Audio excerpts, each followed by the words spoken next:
I love you enough to tell you, you ain't ready to revolt shit. You don't feed yourself. You don't hunt your own animals and slaughter them. You don't prepare your own meat. You don't own your own land. You don't have a seed going in your window. So when you think about revolutionarism, and you think about fighting and dying in the street, you ain't shit. Killer Mike said black people ain't ready to revolt. It's a disparaging marriage and he ready to elope. Maritime coastline, deep V hull boat.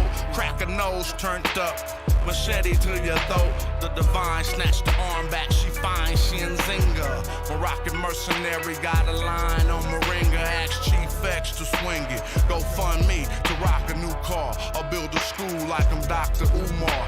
Nah, go fund some more guns, banana clips and cannabis, and bury it, the jackal, Anubis. I'm cool, keep them heaters and I'm in tie in an abyss. He ain't rapping due to libations, he just channeling this. Hands down, you ain't ready to oppose nothing. You are as a part of this system as any white person gentrified. I'm on life, hovercraft propellers over swamp water. We make the thoughtful think they should have thought harder.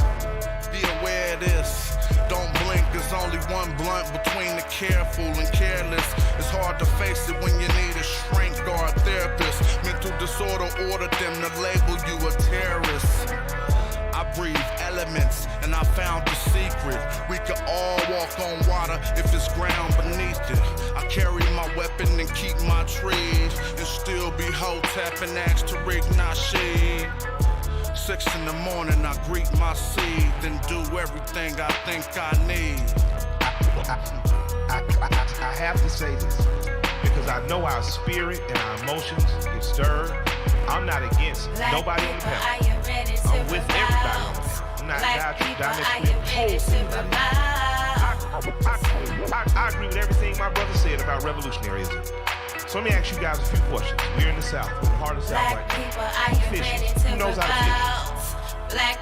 Hands down. Who knows how to hunt? Let's hands. Hands down. Hands down. Hands down. Hands down.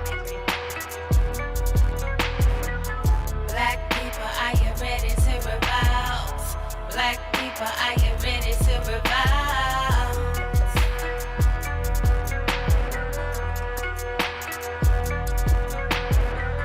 Black people, are you ready to revolt? Black people, are you ready to revolt? Dang, I'm just sitting here reading. What's up? Sitting here reading. About to get the show popping. Ain't streamed in a minute. So if you tap in, click the like. Let's help to get the notifications out. And hopefully we can have a cool show. All right. I see y'all in the chat already. See what's going on. Play another black. Get right to it. Moronic script in my cartouche. Roll through with them arches. All cool. That's in my shinu. I'm Bennu giving y'all truth. Iron core from meteorite should be chartreuse. Turbocharged the chariot and almost left Ferrari. The queen like almost Nefertari. Immortalize an image, put a figure in a figurine. Him at Netherred hoop her. Them leopard skin kilts, yeah, the clan wear 'em. And I turn your knee suit to a fan bearer. Have my servants build a new stadium where I'ma slaughter you, surround your tumor line with boot cranium. Remove the organs, we preserve the dead.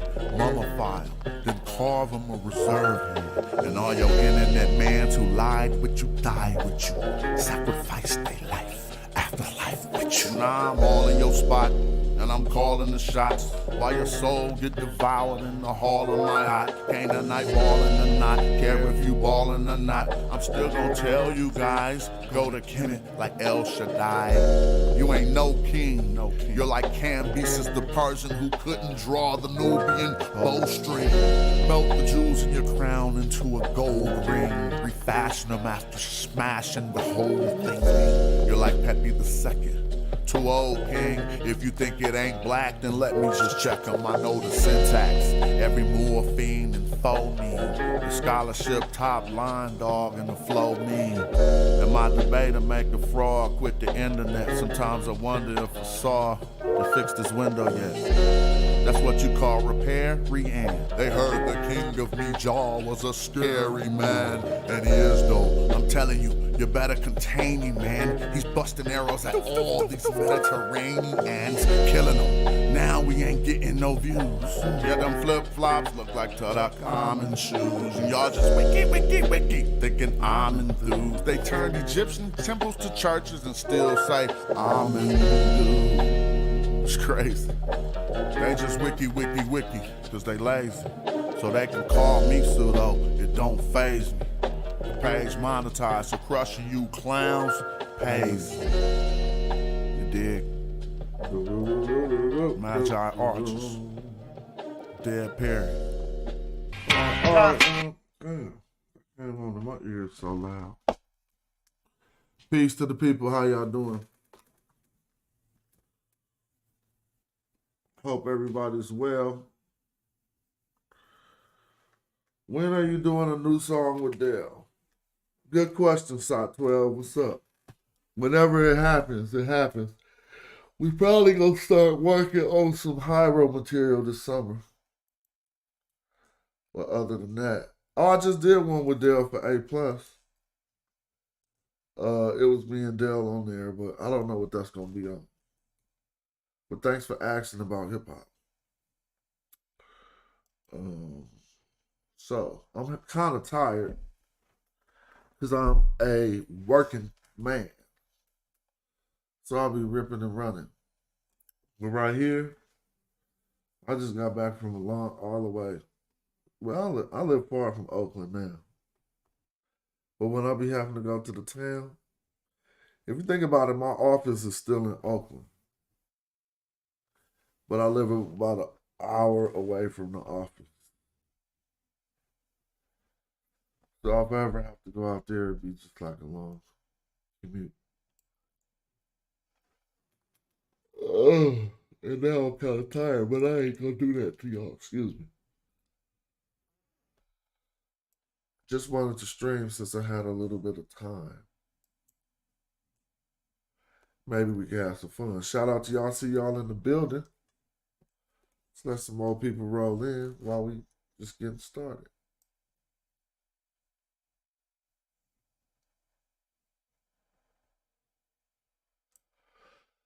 I just been somewhat looking over these old texts. This is Karnak. This is a statue at Karnak, I guess.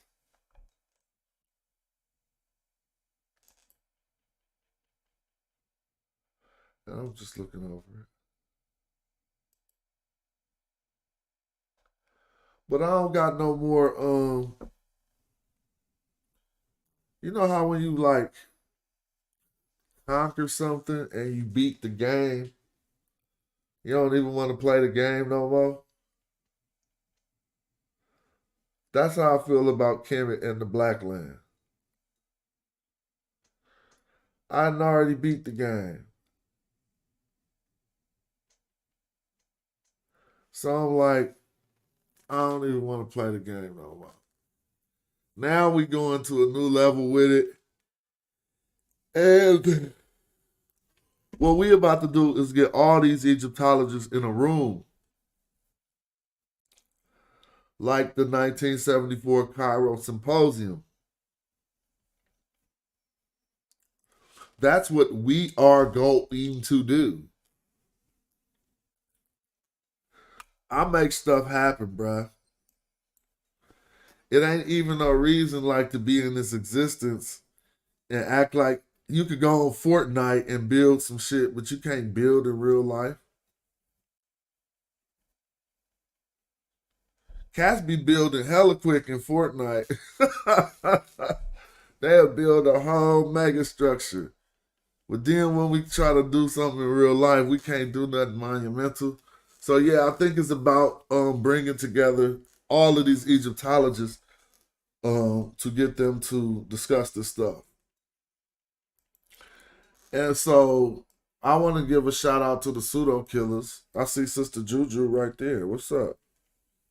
Black Lion Supreme, Brother La. Due diligence. No diplomacy. Sadiq in the building. Ancient Histories Inside 12. That's the people on my screen right now. What's up with y'all? So I was about to give a shout out to the pseudo killers who was like, you know, got on the expert hype. Like, let's see what the experts say. I don't know why that ever was an issue, because everything we ever showed was like this book I'm looking at. I would presume this person is an expert, Kurt Seth. So all the materials we show, it'd be experts already. But I guess, I don't know. In the you know how you can't see the forest for the trees sometimes? That's what was happening to a lot of us. And cats really just couldn't even see the bigger picture. First of all, the bigger picture in how valuable this homework is. Like, this is more than a $1 million podcast you're listening to. I know it. This is more than $100 million podcast if you really want to keep it a buck. The value of this information in the world, we about to get whole industries, not even industries, whatever. We about to get history changed. So what's that worth? Like, monetize. Now I don't want any of my words to be disrespectful and nobody to have me think I'm saying some pretentious stuff. But you are a thinking man. Monetize Martin Luther King's ambitions. See? That was over $100 billion what Martin Luther King did. $100 billion, that was almost $1 trillion what Martin Luther King did. How much money did that produce? For all sides of the economy. For white people who was like, yeah, we tripping. Let's let more people in our restaurants. Some people argue, well, it helped to crush the black economy. Well, the reason why I'm only saying this stuff is not because I'll be sitting around thinking about that. I work to get money. So that's not what I'm thinking about. I'm thinking about the value of the things that we do, and we don't even see it in our own faces. Right? Just because you're not going to receive that value, maybe anything close to that value, you think it ain't worth that.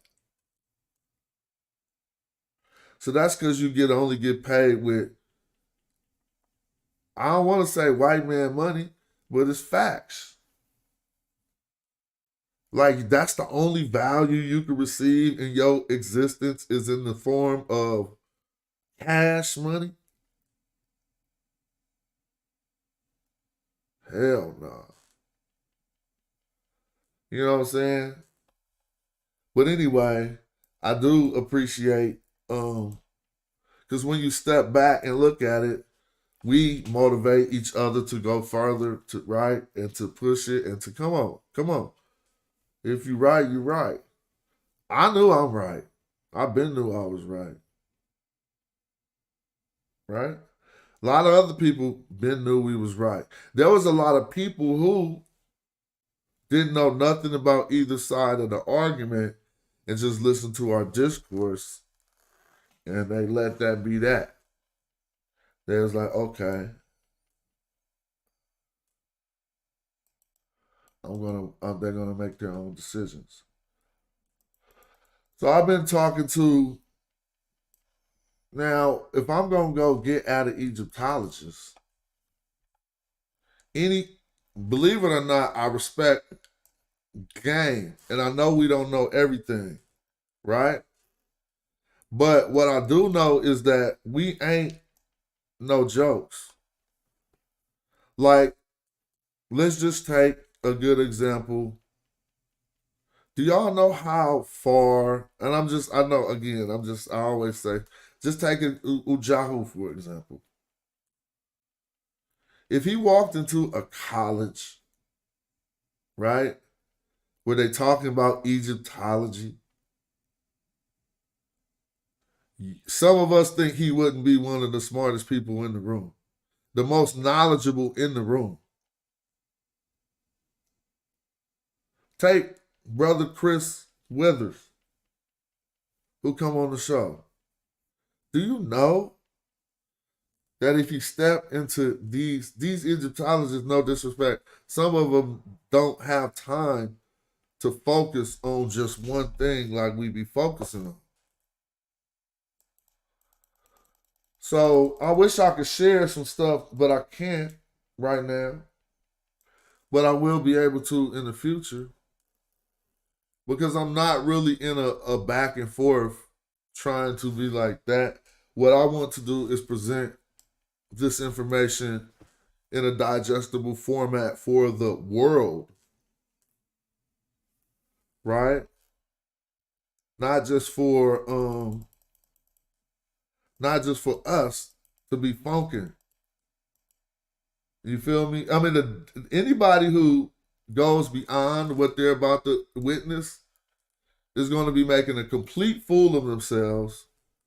I have spoken with the foremost authority as we speak right now on the ancient Egyptian language, right?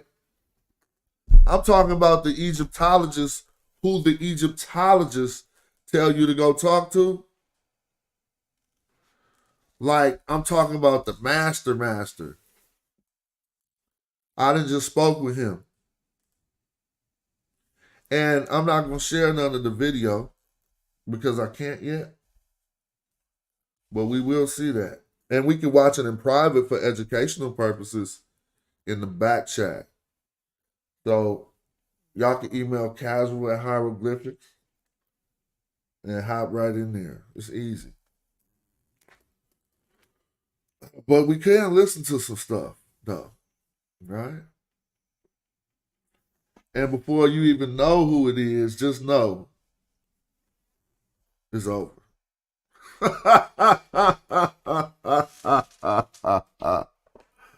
It is over. Because I'm myself in every arena. I can never not be that.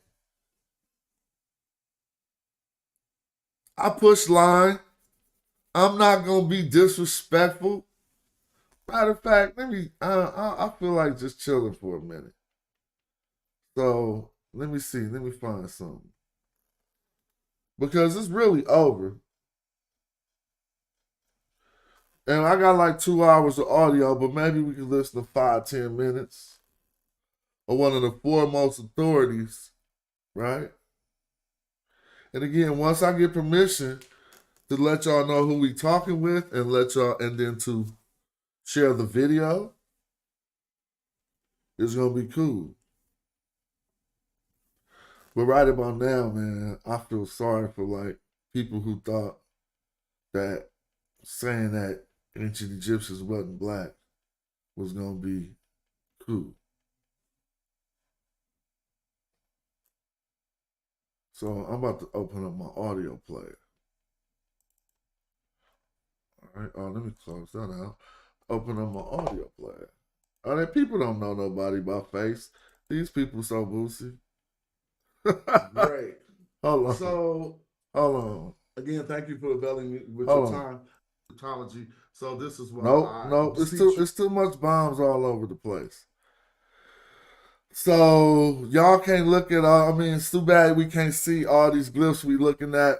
But let's just listen to a little bit of this for a moment. Shout out to everybody who, all the warriors, even on the wrong side. You know, when I burn the village down, we let all the women and children come live amongst the magi, and them old dudes could become servants, maruts. You can become a marut because that's meritorious. It is actually at the root of our word for merit, MRT, marut. So you gonna be at the lowest level of this society on these YouTube streets, but you can eventually become a king again. All right, that's how that go. Hold on. And or Egyptian surrounding Egyptology. So this is why I beseech your expert opinion. You know? Yeah, so I guess as just a kind of just general kind of statement before we begin is that, like, I do not pretend to be able to tell you what the Egyptians thought or kind of what they definitively meant. Egypt was, you know, people are diverse, people are complicated, every term has multiple meanings. So just because, you know, from a grammatical perspective or a textual perspective, it might seem like it means one thing in one context, doesn't mean that in another context it doesn't mean something completely different. Exactly. But following up on, and so the other interesting thing, you said this was the debate that was happening in the 70s. This debate is still going on today, and especially within Egypt and the surrounding areas, and it's not a pretty debate. It's an extremely ugly debate where very, very nasty things are. So just for the record, Juju, I'm waiting to get permission to share the video, but that because of certain reasons and to reveal the name of the scholar. But for educational purposes, we are allowed to listen to the audio. So that's what I'm doing right now. So y'all can get the information, and then we could do the we can do the vetting information and all that stuff later. But he hit with the first dagger already. So he said, this ain't an irrelevant conversation. This still a argument right now. So your research is relevant, Smash. But let's listen. So I'm going to put on a papyrus. That way we can just have something to look at as we listen to the audio. Said. So I also just wanted to kind of, you know, acknowledge that. And you know, you see especially, I feel like you see especially kind of more authoritarian systems of power kind of trying to engage with it, always with the idea that Egypt is something that people want to claim. And there's nothing wrong with claiming ancient Egypt, but there may be something suspicious about claiming ancient Egypt to the exclusion of others. To say that it's a monolithic thing and it's therefore my thing and therefore not your thing, I think that's where I start to get a sense of discomfort. But so to go back to the comment of Sauron. So basically what he is saying is that you quite correctly point out that the word for nope, I didn't let y'all hear me say what I said about Sauron. So I apologize, y'all. Chibi. We bringing that back one time. I just was making sure. I didn't say his name, and so everything cool. We cool. We starting over. So, again, thank you for availing me with your time. I don't know if you had a chance to look over the document from the 1974 Cairo Symposium, where Sauron was settling matters between Professor Abdullah and Sheikh Anta concerning, well, obviously they were talking about the peopling of Egypt, and in their conversation, race matters came up. And so as we had this conversation now, we figured that's like an antiquated taxonomy. That's not really working for how they looked at things back in the day. But nevertheless, this conversation happened 50 years ago in 1974, and then for their time period, it seemed somewhat appropriate that they looked at things that way. That was one of the leading questions about Egypt and Egyptology for a long period of time. And so then in the attestation, Sir Sauron put forth to say Black people the ancient Egyptians would have said Kemet or Kemu and not Kemetiu. And then he went on to say, I'll bring up the quote. He went on to say that nevertheless, that this attestation was not used. They didn't use Kim to talk about the other quote unquote Black people that they knew from the hinterlands from the Old Kingdom forward.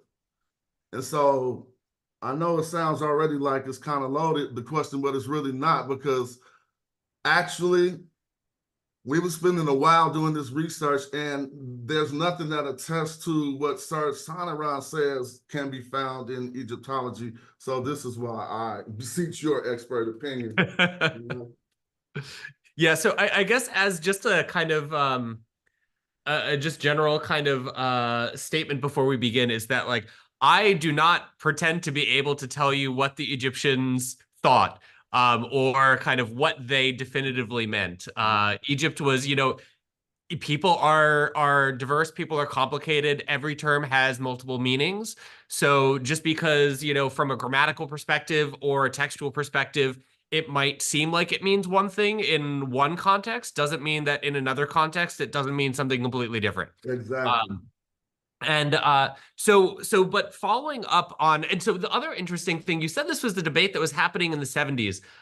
This debate is still going on today, and especially within Egypt and the surrounding areas, and it's not a pretty debate. It's an extremely ugly. Let's have some fun. Let's count the daggers.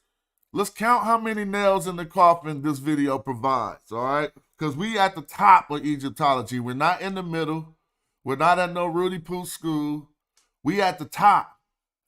We're talking to the Egyptologist who every Egyptologist told me to talk to, okay? Because first they couldn't even deal with the language like we deal with it. So they say, you need to talk to bruh. And shout out to him, and I can't wait till he hit me back with the email like it's cool. All right, so I got to clean up my YouTube page a bit if we're going to start engaging these people. But that's where we're going. We're not going backwards. We're going forwards. Debate where very, very nasty things are said. So I also just wanted to kind of, acknowledge that. And you see especially, I feel like you see especially kind of more authoritarian systems of power kind of trying to engage with it. Always with the idea that Egypt is something that people want to claim. And there's nothing wrong with claiming ancient Egypt, but there may be something suspicious about claiming ancient Egypt to the exclusion of others. To say that it's a monolithic thing and it's therefore my thing and therefore not your thing, I think that's where I start to get a sense of discomfort. But so to go back to the comment of Sauron. So basically what he is saying is that you quite correctly point out that the word for black in Medu Necher, should we call it, is Kem, or what comes out in Coptic as Kema or Kem, something like that. Stop. Is that number one or number two? Because remember, we spent 3 years. Well, I got to give them some credit. They say they do know that there is a Kim that was black, but they try to say, prove that it was this one. The way that the Egyptians made abstracts was with a feminine. So if they wanted to say like the black person, what they would have probably written, again, theoretically, because I can't really tell you any examples that I have of them calling anyone, whether it's themselves, a foreigner, a Nubian, a black person. I don't think that I have any examples of this. But what they would have done, so they would have used the phonetic signs Kem, and then they would have had a classifier of a seated man. And again, there's ways of even distinguishing between foreign or Egyptian and foreign in the way that seated figure would have looked. So they would have put Kim and a seated man. We see Kemet, a seated man, and a seated woman.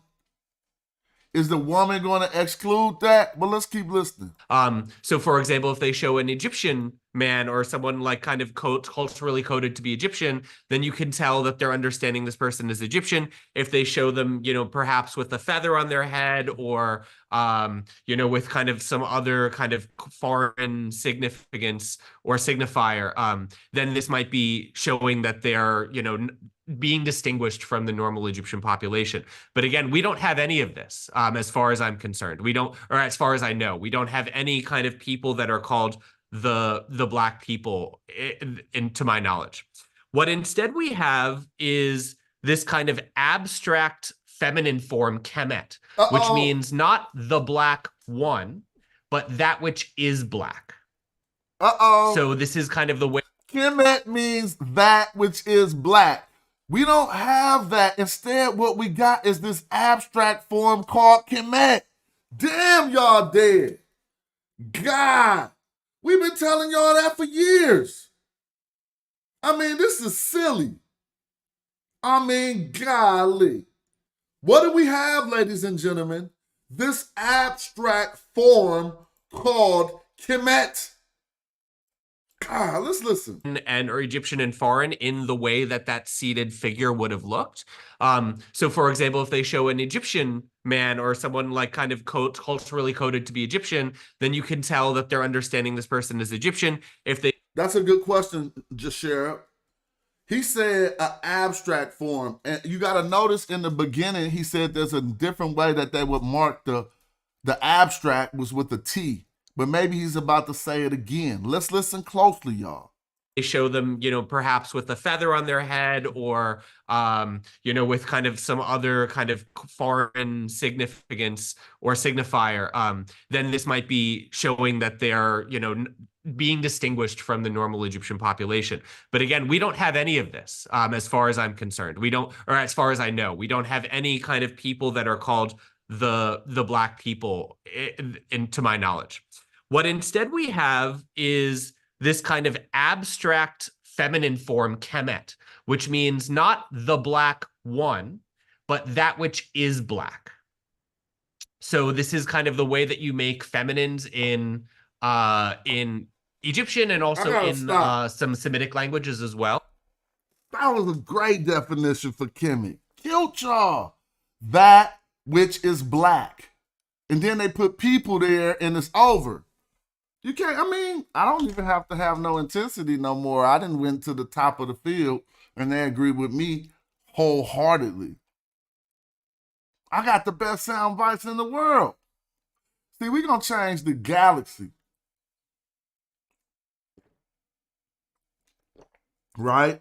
Because it's going to reverberate out to the Duat. Duat going to get the rumbling. Smash has awakened. It's on. You know how the thing all the stones come together and then the one bust up out the thing. I'm gonna hold that for the minute. One of y'all gonna get it and run with it, but it's in my hands right now, and I'm gonna hold this thing properly. It's getting pushed forward. The argument ain't stagnant. It's not. As a matter of fact, it's no longer stagnant. They all on notice. They is like, it's this dude out here with the homework and we need to regroup. So then what then happens when you have Kemet and then you add the Nisba ending E or EU for the plural? What you have is saying the one who is associated with that which is black. Damn. Rather than the black one. So I think Killing that's what y'all. Saunaron's point is. He said the one that is associated with what is black rather than the black one. Watch how I'm not letting him off with that. Cut it out. Let's go. Is in that kind of contribution or in that passage that you've brought to our attention. Interesting about the Kemet EU. Specifically, some argue that when that type of nisba is formed, it's typically toponymic and not related to the root. Like it dismarries the meaning of the root or divorces the meaning of the root and just simply means inhabitants of, and some translate that as you see, they say inhabitants of Egypt.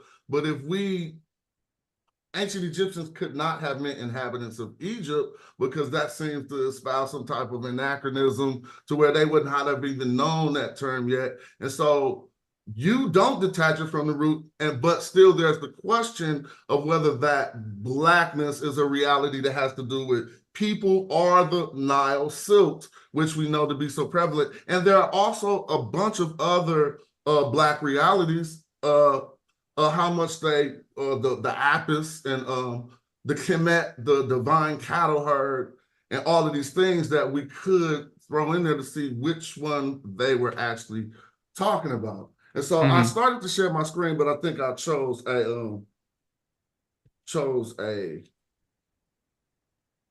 I chose the wrong. Trip, So we're gonna if see I all could this one share day. So something. Yeah, please go on ahead. I'm just gonna zoom Well, through. for example, Just to keep the content what it's gonna be when it come out. Food for his children is. Oh yeah, this is all good. Man, this whole video is bombs. So if I could share something. yeah, please go on ahead. While you're navigating the complex Zoom window, I will also say that another thing to consider is that, like, me personally, I am not sure when ancient texts use the word Kema or Kemet. I am not sure what they're actually talking about. It's very easy to say, oh yeah, they're talking about Egypt, but I'm not sure they're talking about all of Egypt. Y'all hear that? Like, for example, like, so basically what this is to say is that Man, he right in pocket with what everything we saying. He came out the gate and said it as if he predicted, because you know what? I put up the text and I pulled it down. And so he's sharp. He already knew what text that was and knew where I was going. And he jumped me and said, bro, I don't even think Kemet is all of Egypt. Did y'all just hear that? Golly. How many times we say that? Kemet wasn't the whole Egypt until later periods, man. Now we got our confirmations. They is over there feeling crunchy. Let's listen. So if I could share something. yeah, please go on ahead. While you're navigating the complex Zoom window, I will also say that another thing to consider is that, like, me personally, I am not sure when ancient texts use the word Kema or Kemet. I am not sure what they're actually talking about. It's very easy to say, oh yeah, they're talking about Egypt, but I'm not sure they're talking about all of Egypt. Like, for example, like, so basically what this is to say is that a lot of times when we say Egypt, we think, oh, the ancient understanding of Egypt must be equivalent with the modern understanding of Egypt. And we know that that's simply not the case. And it's totally fine to record and do whatever. This information is used for public. This is for public use. I'm waiting to get permission to monetize it. So just for this is for educational purposes. And you know, I'm waiting to make sure I can put it on my video as a monetized video for educational purposes. It'll pop up. So I thank you for your concern, Shimsu. But it's not like I'm not on what other people is on. I'm way bigger than that little pond that we was trying to fit the argument into. Not me. All of us are. You see what I'm saying? And all of the matters that we concern ourselves with ain't relegated to no little back and forth on YouTube. Word up. Even though it's not the case from Greek sources. So when, for example, Alexandria, the city, was founded, they didn't call it Alexandria in Egypt. So Alexandria was not understood to be in Egypt itself. It was called Alexandria para Aegyptu, Alexandria near Egypt, nearby Egypt, in the surroundings of Egypt. So that's, again, already hinting, this is a late reference that's pretty well attested. So that's hinting that even, you know, around like 300 BCE, that the understandings that we have of what Egypt is and the understandings that what Egyptians and what foreigners, what Macedonians or Greeks had of Egypt at that time is pretty different. So I'm going into all of this with kind of, you know, who actually knows what they were talking about, and a good sense of skepticism on all fronts.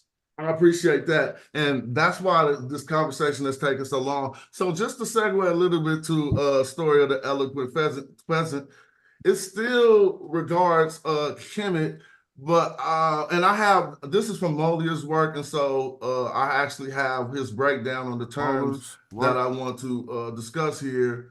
And where basically in his tale, if we know, the farmer, I think his name was Den Anubis, or one who Anubis protects, something like that. He wanted to go from the Wadi Hamat area, which is kind of like in the eastern. I mean, it's east is not in what we would consider the Delta. It's the Salt Flats, right? And he wanted to go from there to The Western Kemet. desert. And that raises a big question for his time period. Now, we assess the term Kemet throughout all, yes, it became to lose the original meaning, and it just eventually became a name for the land. But as we analyze this, a person living in the Wadi Natron, All right, I said it right. saying they want to Hati Kemet, or they wanted to height Kemet, to descend upon or to go down to Kemet, it kind of gives reference that first, in his mind, he wasn't in Kemet. That's easy to be established, right? Yeah. But yet he was in, pardon me? Yeah, no, totally agree. You're absolutely right. And he was in the areas we know as Kemet, Egypt today. And so it begs the question, what did Kemet actually mean to him? Yeah. As we go through the text of the story, he didn't want to do anything agricultural when he got there. He actually, well, people could tie food to agriculture, but he wanted to buy food for his children, it says in the story. And so we'll go back over that. But I just wanted to point out these terms, and it doesn't say go south. Correct. But to descend gives a little bit of something. Let's hear what you say there. Yeah, so no, this is a really interesting example, and it's also really, I think it's an instructive example because it again just... So just so y'all know, we got a hieratic text on the screen right now. So he's no joke. He's really top of the field. Like, I mean, I popped the text on the screen. He like, oh yeah, so this is this, listen. Just throws all of the assumptions that we normally have, especially like as, you know, just reading these texts, it throws all of the assumptions that we think we understand what these things mean, and actually we don't understand what they mean. Because everything is more complicated and everything is much more, it's more contextual in a culture that we are approaching from the outside. So you're quite correct in saying that the eloquent peasant in the Wadi Natrun, so again, this is a kind of like a salt flat to the west of the Nile Delta, essentially, but not very far north, not very far south, but west of the Delta. So it's very clear that he does not, at least in the world of this text, does not picture himself as living in Kemet because he wants to go to Kemet.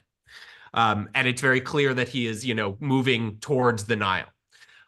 One interesting thing, though, you note correctly that he doesn't say he's going south.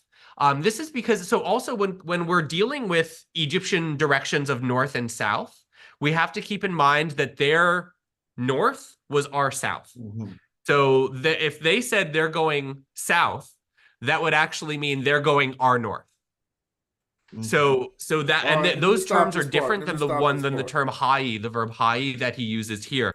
Out of respect for the scholar, the way he explained it, he might have, you know, I don't know, but I just want to. The verb hai actually does mean to go down in terms of descend.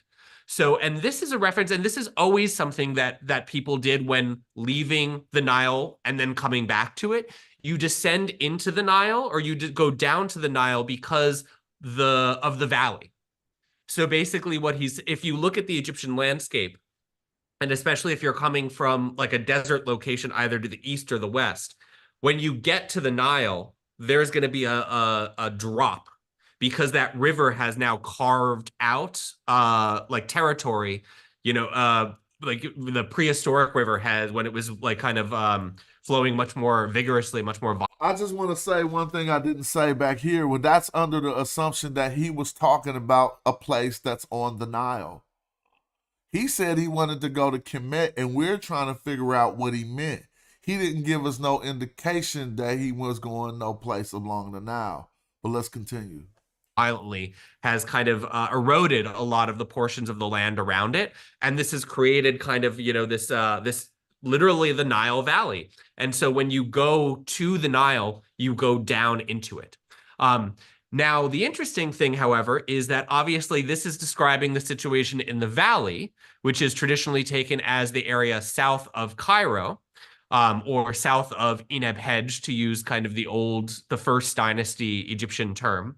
But north in the Delta, that wouldn't be the case. So it's not clear, for example, that he's saying, I'm going down. He could just be saying, I'm going down to Egypt and it just happens, or I'm going down to Kemet and he just happens to want to go down to Memphis or a location south of Memphis. We know he's going to Heracleopolis. So this is a location just kind of south of Memphis. But we don't necessarily know that if he were going to say, I'll use the city of Buto, for example, which is on like one of the branches of the Nile. We don't know that if he was going to Buto, for example, maybe he wouldn't say he's going down to Kemet. Maybe he would have had to say something else. And here's where we don't know.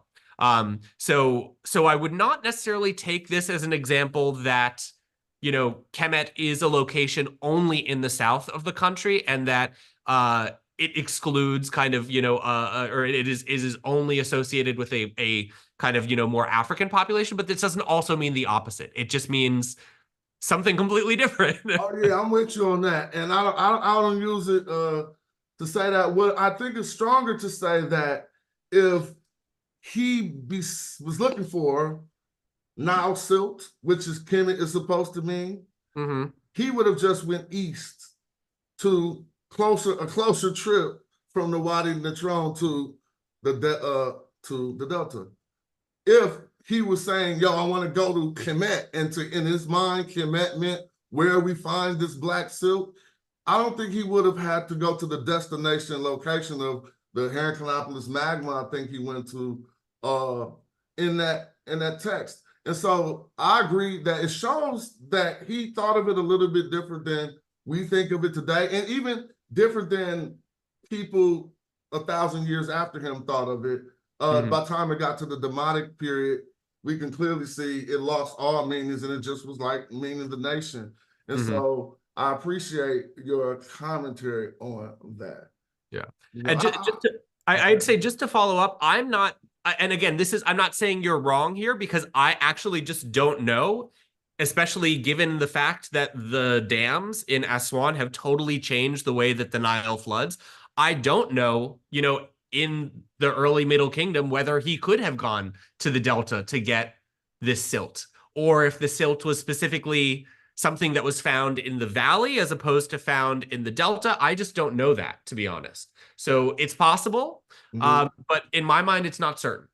Yeah, I feel you. And in my limited research, when I looked up the silt, I can't find nothing positive about it. So this will be a better reading here. I mean, just to elaborate on that, and then we'll talk completely about attestations of the Nile silt or anything. Then I'm gonna open up a chat and we can just build. But this video 2 hours long. We're not gonna listen to the audio all right now, but just to let y'all know, it's kind of over. Thing that attests to Kemet actually meaning like that. Like this text does multiple things.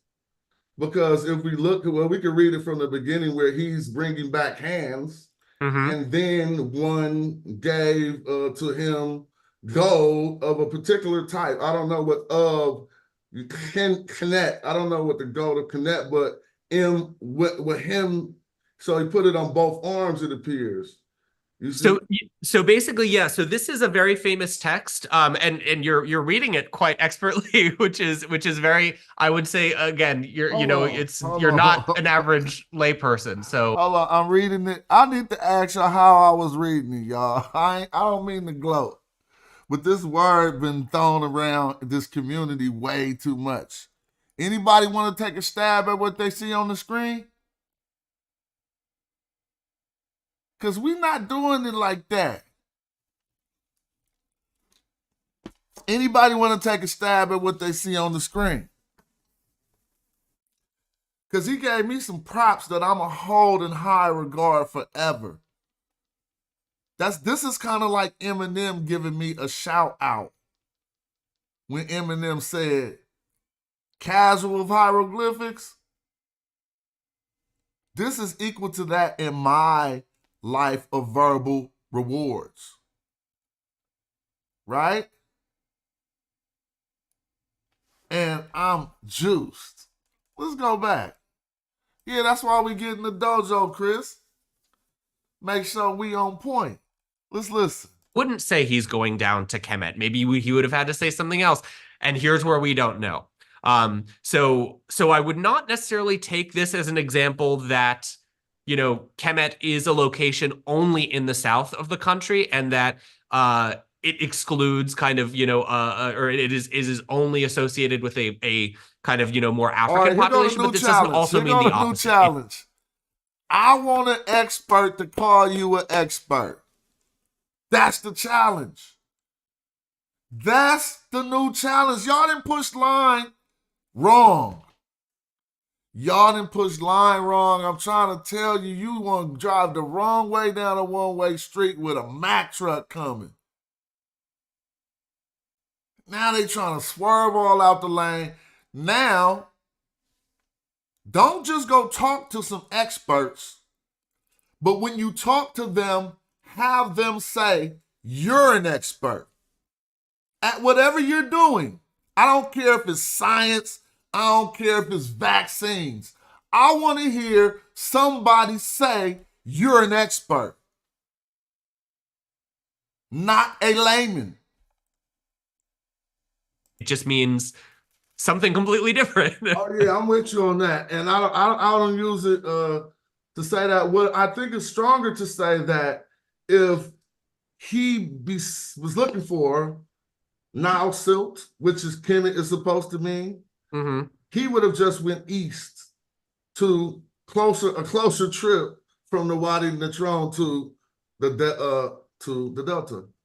If he was saying, yo, I want to go to Kemet, and in his mind, Kemet meant where we find this black silk, I don't think he would have had to go to the destination location of the Heracleopolis magma. I think he went to in that text. And so I agree that it shows that he thought of it a little bit different than we think of it today, and even different than people 1,000 years after him thought of it. By the time it got to the Demotic period, we can clearly see it lost all meanings, and it just was like meaning the nation. And so I appreciate your commentary on that. Yeah. And I'd say, just to follow up, I'm not, and again, I'm not saying you're wrong here, because I actually just don't know, especially given the fact that the dams in Aswan have totally changed the way that the Nile floods. I don't know, in the early Middle Kingdom, whether he could have gone to the Delta to get this silt, or if the silt was specifically something that was found in the valley as opposed to found in the Delta. I just don't know that, to be honest. So it's... Can somebody please go get Garfield? Please go get Garfield. He can have a seat in the bushes. Possible, but in my mind, it's not certain. Yeah, I feel you. And in my limited research, when I looked up the silk, I can't find nothing positive about it. So this will be a better reading right here. I mean, just to elaborate on that, and then we'll talk completely about attestations of. So let's stop here and have some fun. Silk or anything what we do. This is another reason why y'all want to get in that back chat, because we don't get in. We talk, but it ain't a locker room. We have classes, right, going on, and we also learn amongst ourselves, right? And so we made sure one night I opened up the dojo, the danger room, to make sure we got this text on point, right? And so when I start saying he brought back hands and just start saying it, I'm reading the text, but it just sounds like I'm talking to y'all, to anyone who doesn't know that I'm reading the text. And so that's why he was impressed, I think, and I'm so flattered and humbled. Yo, I'm not anything else but gracious that he had those kind words to say about the homework we do. You see what I'm saying? Because now what can anybody say? All you do is move forward, keep moving forward, and make sure you're not on a hamster wheel doing some work that ain't going to affect nothing. This is going to affect something. So, again, we often read it in the metal that you're like, any. So right here, it sound funny because you're going to say, any. This is I-N-I, any. But we see this new ball on top and these feet. So you're trying to figure this out. You got to know the grammar first. Now, this is a verb in the front, and it's in the sujum NF form, right? Because we see this N and this E, which is letting you know that the action happened in the past as a past perfect action. So the action was completed all in the past, as he stated. So that means if you know, this means it got a new ball on top of some legs, so he gonna go fetch something. So this means to fetch, to buy, to bring back. Now you see this hand right here. We can make it bigger. Hold on. Excuse me. Hold on. Let me get back out. So, and on top of that, it ain't no training wheels for this text. No transliteration nowhere. Kurt Self, I don't know if he provides transliteration. If you're reading the book, and I got the book open right now, if you're reading the book, you just got to read the book. So y'all see this hand with the T, and then we actually see a symbol for flesh. So this is him bringing back hands. I brought back hands, right? So then we see a when with the on. But when on is like a prepositional phrase giving us what? Something like then, after that. So he brought back hands. Now, notice what I'm doing right now ain't no different than what I do on every show. But after hearing somebody say that it's qualified, why it sound like the value of what I'm saying has increased? But that's just your assessment. What's up with Chef? Oh, man, just out here working. Getting ready for this tour. Got some hip-hop to do. Doing a lot of things. But now it sounds different after somebody say that I can read like an expert, huh? So then I had to get help, go back into the books about these grammar clauses, right? And so then it was went on to, then one. See this? Went on to down here. So this is, you ain't gonna keep saying then one. You gotta have some swag on your reading, but it still mean the same thing. So what's another, then? So this time I read it as then, and then you can read this one as after that, because this did happen after that. It's just a continuation. So it was like then one had given, or you can't say upon giving to me gold of a particular type, but we'll start back the video. Attest to him it actually meaning like that. Like this text does multiple things, because if we look, we can read it from the beginning where he's bringing back hands, and then one gave to him gold of a particular type. I don't know what of connect. I don't know what the gold of connect, but now let me stop with him. Sorry, because in the danger room, right? Y'all showed me that move, and I was doing the move perfect. Then I got in the ring. It's like you watching somebody in the ring, and you like, oh, he forgetting the move. Because we worked this out, because I forgot it in the danger room too. It was in connect. But then I got in the ring and forgot, but it didn't matter. So he put it on both arms, it appears. And we worked that out too. So basically, yeah. So this is a very famous text, and you're reading it quite expertly, which is very, I would say, again, you're. Hey, hold up, Chef. It seemed like you ain't here. Hey, How did he say I was reading the chef? Chefrin L.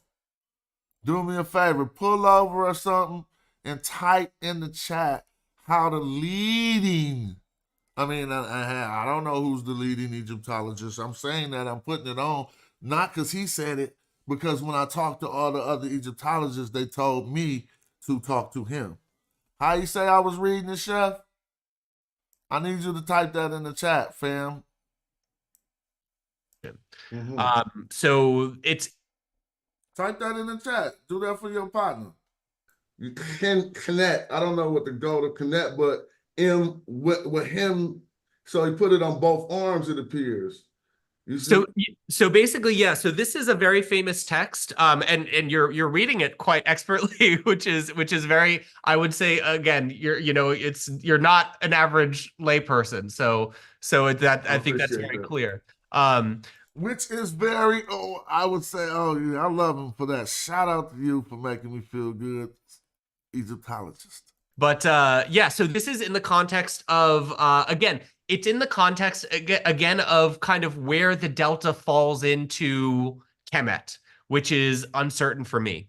And this is also from a period of, I think you also passed on a reference to the Kamoza stela. So not only is kind of like, the static concept of where the border of Kemet was to the north of concern here, but it's also chef? during a period. That's wrong. Why you can't type that, chef? You can't type that, he said expertly. Oh, you showing some color, chef. Foreign conquest, when these terms might also be under renegotiation. So it's even extra complicated here. But what this is saying is essentially he's going to the Hyksos capital of Avaris, which we know is in the Delta. And basically he's fighting, and then he says during the course of this fighting, he took a hand. And then you're absolutely quite... Now let me show y'all why he's really an expert. This is when you know you talking to a real expert. Because guess what he did? That like nobody that I really know could really do right now. Guess what he just did to one-up me? Not like that, but he's an expert. Guess what he just did? He started talking about stuff that ain't on the screen. Oh! I just learned a real lug. If somebody put a text in your face, you an expert talking about the parts of the text that ain't on the screen. Oh, you just bombed them. So I just learned from my brother, this is how we do in them streets. Great. So, again, thank you for availing me with your time. I don't know if you had a chance to look over the document from the 1974. Here. The mind commitment, where we... it was at 18 something. Here we go.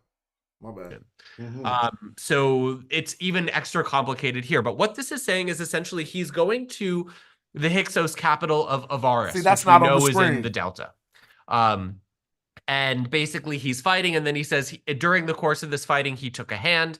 And then you're absolutely quite correct. Then one gave to me gold of Kenet, which means essentially gold of valor. So be gold because I was particularly brave, I was particularly courageous. And wehem as a repeating occasion. So this is another time that he was given the gold. So it's not on both arms. I thought repeating and then the arm determinative mean he put the gold on both my arms. But he did it multiple times. Multiple times, yeah. I think if he put it on both arms, he would be very keen to tell you that he had it on both arms, that there was so much, and they would have really emphasized that. The arm here can also mean like an occasion or kind of a matter. So like a repeating of this thing that happened. And then it says, and then one was fighting in this Egypt, or this southern Egypt, or this Egypt south of this town. So again, this means that there was fighting now south of in Egypt. So what he considers to be Egypt, south of Avaris. That's what I thought. Yeah. But where far south, we don't know. It could be, it's clearly that he's locating this in Kemet, But is this now in the valley? Is he saying that specifically this is in the valley, or is it just in a location south of, still in the delta, but south of Avaris, where now we're having Kemet being, the boundaries of Kemet being determined by political control versus by geography? And so this is a question that I don't know. Oh, that's very interesting. Now, I want to ask about this ta here. I'm reading this as ta, and I'm reading this as land. Should this just be the definite article ta, like the, or land though?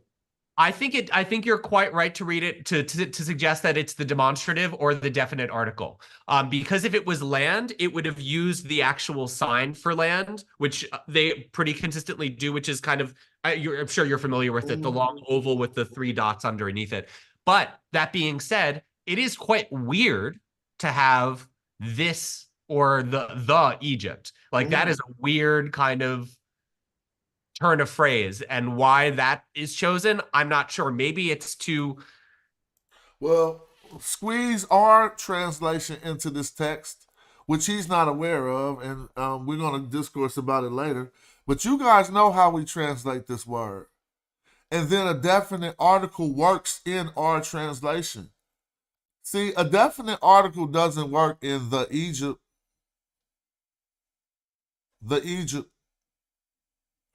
But what if this said black community? Oh, it really worked. Because they referencing to the people. So we got the Ta, Kim, and then the Niu, Resi in the south of the black community. Now, since we got agreement here between this T and that T, they talking about South Kemet. I tried to think that they were saying that Kemet was in the south. But he's even reading it better than me, and he say, no, this is south of Avaris. Because he argues that they wouldn't refer to Kemet as a little town or a village, as a demi right here. It says demi pen, this city, this little town. But it don't really say this. You can write that though, Chef, but you can't write expertly. It's less letters in expertly, Chef. Me and him beat the brakes off the black land. Don't even try it. He was talking to Smash. Dude, I got the best soundbite in history about the black land. The best soundbite in history for educational purposes. Distinguish this new location from the location that he was previously talking about. It's also unclear to me at this point whether ta definitely means the. In certain dialects and in certain in late Egyptian, it would, but this is written in Middle Egyptian where it might mean this or that. So it's, again, unclear to me. Okay, now we're getting there, because this is what I don't have anyone who can answer these type of questions but you. And so to me, Demi Pen refers back to Kemet as a city and not another place. And so I could pull up the rest of the text, but it seems like he was saying south of this city, Kemet, not south of Avaris. I would say that it means south of Avaris, because I think if they were going to say, talk about Egypt as a city, I think they'd want to give it a more prestigious, because Demi literally means town. You notice that it doesn't have the city determinative here. And I think Demi is the reason why they're referring to Avaris as a town, is because they're saying it's not our thing. It's not good enough to be a city. It's not civilized enough to be an Egyptian city. It's just a town. I got you. So basically, I know the geographical situation of the things. So and I understand how if they had a virus, if the fighting starts breaking out south of there, it's starting to approach upon the territory that Amos or Kamos had occupied at that time. And so this is wonderful. So just for the record, me and my friends were trying to work this one out. And from your expert opinion, this says southern Egypt. Yeah, I would translate it because it's a weird turn of phrase, because what it literally says is there was fighting in this Egypt, the southern one from this town. So what exactly that means, again, so I gave you my interpretation. That's my best interpretation. That doesn't mean it's absolutely the correct All right. interpretation. I'm gonna Because play again, one this is last a part of this because this is little bit of a so let me weird try to find it. Hold on. a weird phraseology. I'm gonna try to find it real quick. The most literally possible. But I'll let y'all hear It this. says there was fighting in that or this Kemet, the southern one of those things of this town. Okay, I appreciate that.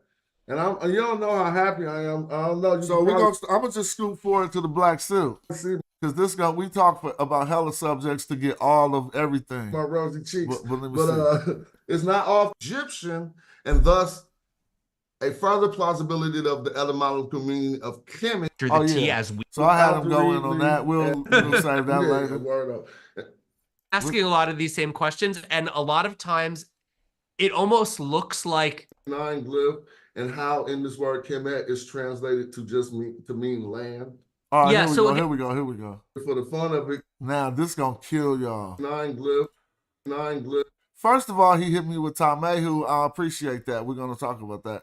For the fun of it, Let's go. asking a lot of these same questions, and a lot of times for the fun of it, because some confusion about the 049 town determinative. It doesn't appear to be confusing to me when I do look over various texts of how it's used. And I'm trying my hardest to find another term where they strictly and specifically attach 049 to the root and say that it means land. In most instances, it means a town, a city situation, or something like that. But when we translate Kemet, it supposedly translates back to the black land.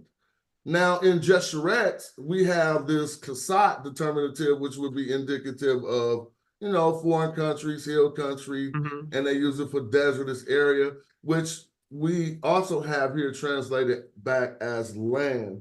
Do you know what I'm missing about this 049 glyph and how in this word Kemet is translated to mean land? Yeah, so again, so one thing that I will say first, I hope you'll be excited that I can provide other examples of, regions that are given the city determinative. Okay. So especially when they say Ta Mehu, the land of Lower Egypt, or Shemau, Upper Egypt. A lot of times they'll give those city determinatives. Not always. No, I'm with you. But sometimes. I'm with you on those, but that appears unfair because they literally say land there. Ta. Sometimes, but not always. So sometimes it's Ta Mehu, sometimes it's just Mehu, sometimes it's Ta Shemau, sometimes it's just Shemau. I'm with that. Yeah. And even when we see Shemau, we know they talk about Ta Shemau. And Mehu, we know they talk about Ta Mehu.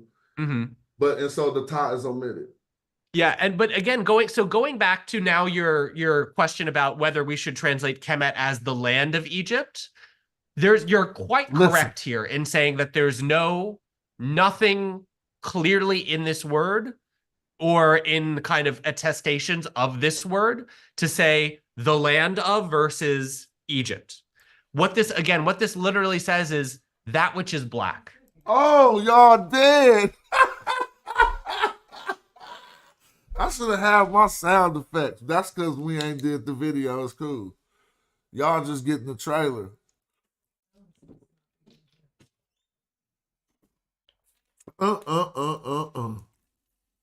That which is black? Is this 2024? Because they told me this argument is over, and he told me this argument ain't over. So, you trying to tell me they dead like that? Let's listen to how he breaks it down. And so the Ta is omitted. Yeah, but again, going back to now your question about whether we should translate Kemet as the land of Egypt, you're quite correct here in saying that there's nothing clearly in this word or in kind of attestations of this word to say the land of versus Egypt. What this literally says is that which is black. Like the abstract black thing. Look, he said like the abstract black thing. He reiterated on y'all. This is why I'm laughing harder. because when you're trying to figure out what this word says, that which is black, right? And so in order to figure out what that which is black is, they put a determinative. So when they put people back here, I'm just over here laughing. Like he trying to tell you, and he ain't even tripping. He like, look, man, Kemet, he told you in the first part of the video, Kemet mean black people. If they wanted, he say he ain't got no instances of it. But then at the end of this video, what y'all will see is I show him hella instances of it. Right? And he like, man, you got some good research. And I'm happy to be qualified by somebody who is so esteemed in their field. Straight up, yo. And then from there, people have added their own flair and nuance in translations, possibly. And again, maybe this is where you're maybe. No, y'all got to hear this all again. I'm going back. You got to hear the whole thing. Nine glyph and how in this word Kemet is translated to just mean land.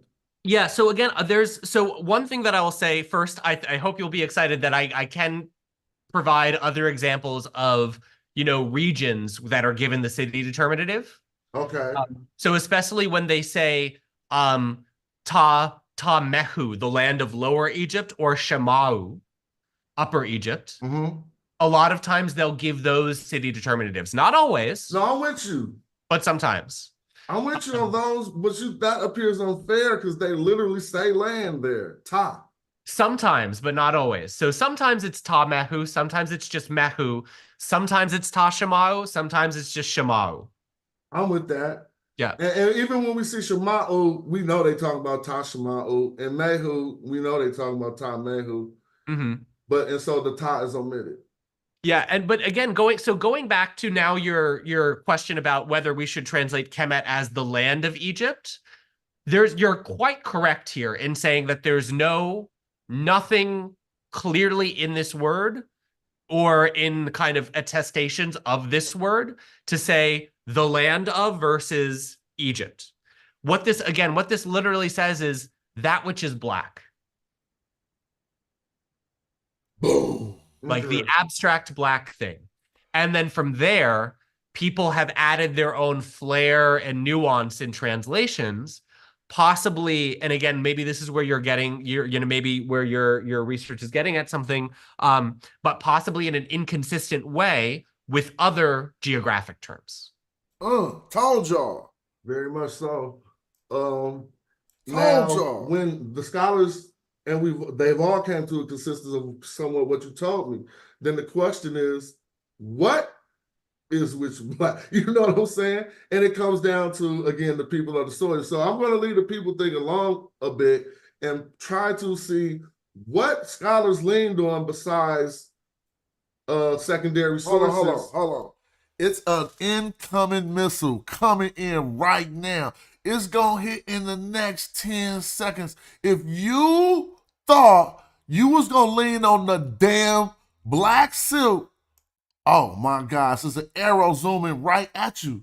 It's coming. It's about to hit. Listen.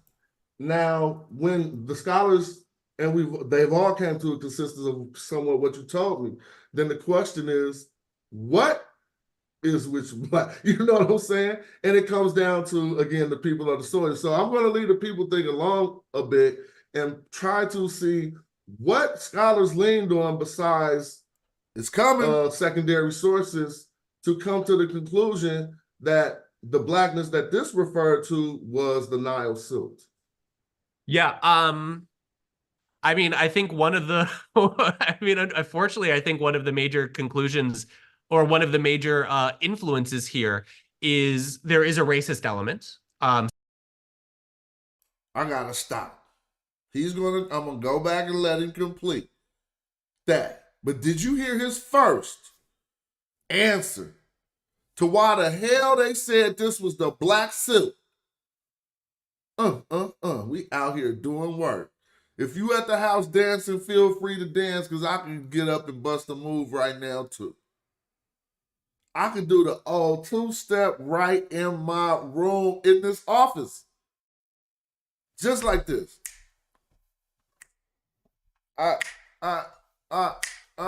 Did you hear that?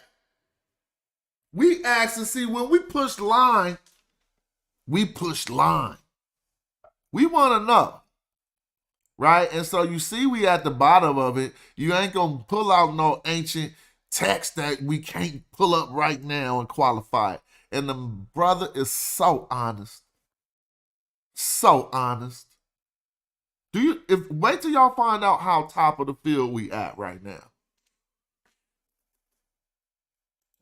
Now, when the scholars and they've all came to a consensus of somewhat what you told me, then the question is, what is which black? You know what I'm saying? And it comes down to, again, the people of the story. So I'm going to leave the people thing along a bit and try to see what scholars leaned on besides secondary sources to come to the conclusion that the blackness that this referred to was the Nile silt.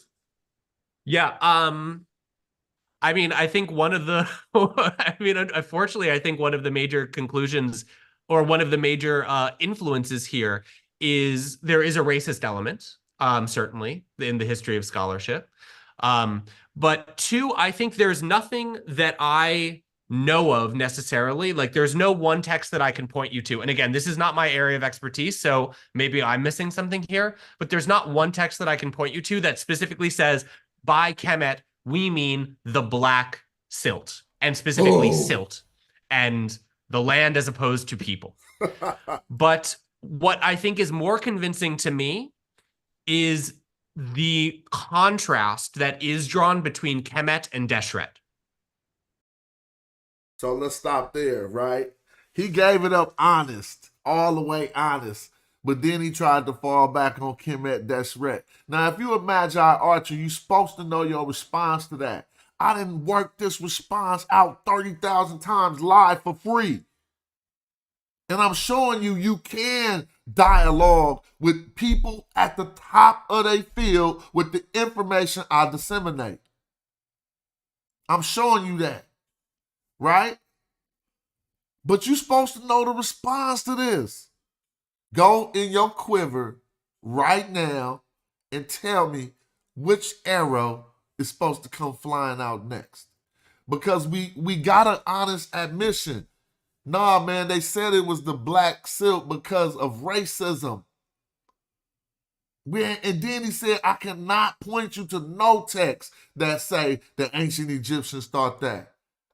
But then he said, okay, let me fall back, because they taught him well. So he got to fall back on the dichotomy, on the black and the red land. What I'm about to say first? Y'all know, because we archers, so y'all know what arrow about to come out, right? Listen. So these terms are often contrast together, where you can see then, Deshret, clearly it means red. It's given a foreign land determinative contrasted with Kemet. We know, for example, that, a lot of like funerary figures are depicted with black skin. Again, and they're depicted with black skin in some cases, green skin with other cases, Mediterranean olive skin in other cases, brown skin in other cases, kind of like every color under the sun. So that it does maybe there, Kemet here might speak to something specifically identified with the Nile Valley or the area around the Nile, where we know that most Egyptian cities were, as opposed to something foreign. So I think that's where the assumption comes from, that this must be referring to something like alluvial silt. But in my mind, or at least my understanding, this is a leap in logic, that there is not a clear, absolutely conclusive statement that then we can say, oh yes, by Kemet, they simply meant the black alluvial soil, as opposed to anything else. Damn, that's the best quote y'all been wanting to hear for forever. I had to go in and get it. Go behind it. Now I can't say enemy lines, because they right with us. The new scholarship is with us. You just had to go and see what was going on. Now this continues. Cause if you know what arrow coming out the quiver right now, you know. So let's listen. And if you didn't know the response to when they fall back to the dichotomy between the black silk, here is the scholastic response coming out of 2024 Blackology. Thank you for that. I know you've done Luxor, the Air Food Project. Oh, hold on. And specifically, when I even was better with it because I didn't want to go straight to it. I had to dap him up a little bit because if I could talk about Air Food HaKanum, you dealt with Kanum making man at Air Food or not? That is more Knum makes man. Esna, huh? Esna, yeah, Esna. I was gonna say Esna. Okay, thank you. So I apologize for that. But I was going to ask about the some terms, but I still have some other ones. So Plutarch said, and that's secondary too. I'm not acting like that's his primary Here's source. my response. But as close as we could get, he said the ancient Egyptians, first he said Osiris was dark, not because he was from Nubia, but he said he was dark because ancient Egyptians thought that moisture darkened things. And so he even went on to say that they gave the creative life-producing qualities of seed to moisture and not to anything about the silk. And now that could get tangled up and used because he says water darkens the earth, it darkens hair. He had this notion that water made your hair dark. And then he said, and for this reason, Osiris was dark. And in contrast to that, Sutek or Set was red. And he said, because of this reason, we can find his words that ancient Egyptians did not like to associate with people of a reddish, sallow, S-A-L-L-O-W color. This is Plutarch's talk. So in my mind, I was like, well, what color did Plutarch consider themselves? He had the nerve to say that, Egyptians don't like dealing with people of this reddish color. He said Osiris was dark because of moisture. And then he went on to say that everything that was arid, dry, and desolate that's the nature of the red one, Sutek, right? And so this is the contrast that I think we overlook a little bit when seeing no one ever talks about just the attributes of it being arid and dry, as opposed to the areas around the Nile being moist. Here's another thing, and I'll ask what your comments on this. If it was that important, we would have a god of the Nile mud, not a god of the Nile, because they thought the water was most important. They could not know about mytozoa or all these microscopic things they just like, when the water come, it get popping. And so not to go too far off, I just would like to hear why is there no attestation to Kimi, who is Asar in his state as the black one? I have a few of those attestations. We know when he's called the black one, he's called Kimi. There is no name for his green effigy. Waj is never listed next to any vignette when we find him green. And we start to figure out the symbolism has just been like they threw it up in the air and just labeled. They didn't pay fine attention to the color symbolism. I shouldn't say it that way. I just think some things got missed when we addressed that color symbolism. So I know my question or my statement has been long-winded, so I'd like to hear from you. No, I'll try to give a similarly long-winded answer. So I think the one thing, because you were kind of hesitant of Plutarch as a source, and I would second that. I think when we think of one of the things that we know about Egyptian traditions concerning Osiris. And we know this from, for example, like the temples of Dendera, or the Temple of Dendera, where, you have this kind of these Osirian chapels on the roof. And we know from these chapels that there's a wealth of traditions about Osiris, and that supposedly each major city in Egypt had its own traditions about Osiris and its own way of looking at things. So that acknowledges the possibility that whatever Hem and his association with Osiris might not only vary across time, but might vary geographically as well. And so certain people or certain communities within the Nile might be able to read more significance into the blackness than others, or might have chosen to read more significance into the blackness of Osiris than others.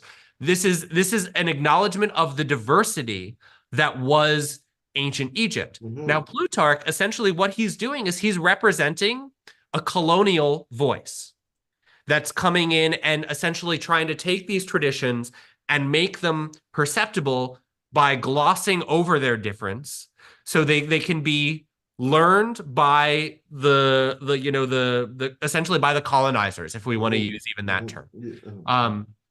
And also to make it comprehensible for people that are not Egyptian, because again, admittedly, the Egyptian system was incredibly complex because you're dealing with like now 3,000 years of really rigorous intellectual history that now someone who doesn't understand the system is trying to understand.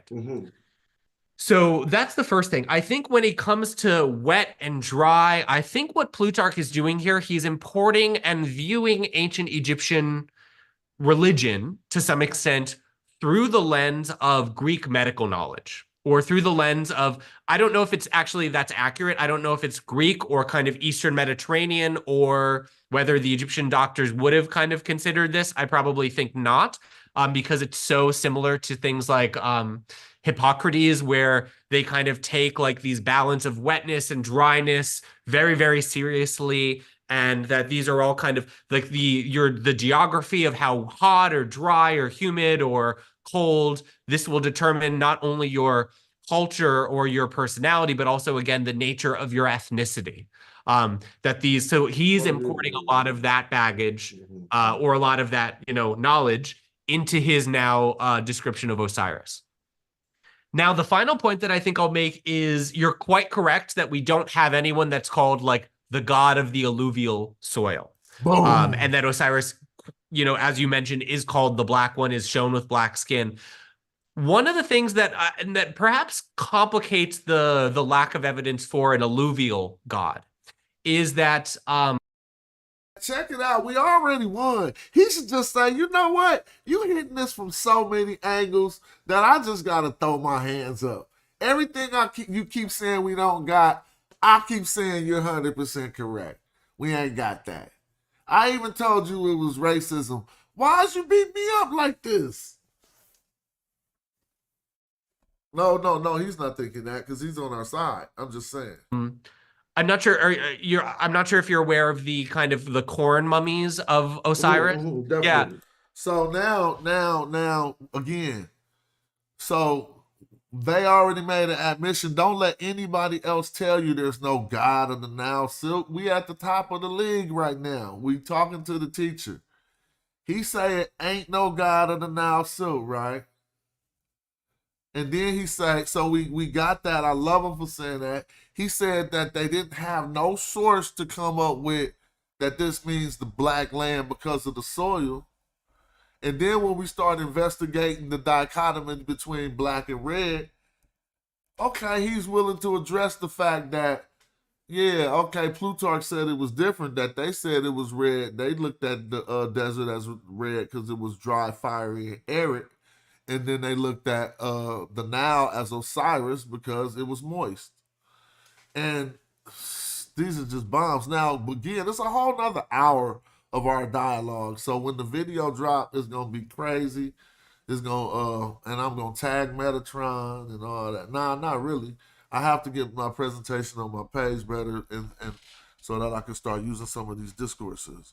Yeah, so like that seems to me to kind of, that's definitely some association, maybe not with alluvial soil, but with kind of soil and fertility in general. And the fact that like you have these mummies of Osiris that then there's like seeds planted in them so that then they sprout.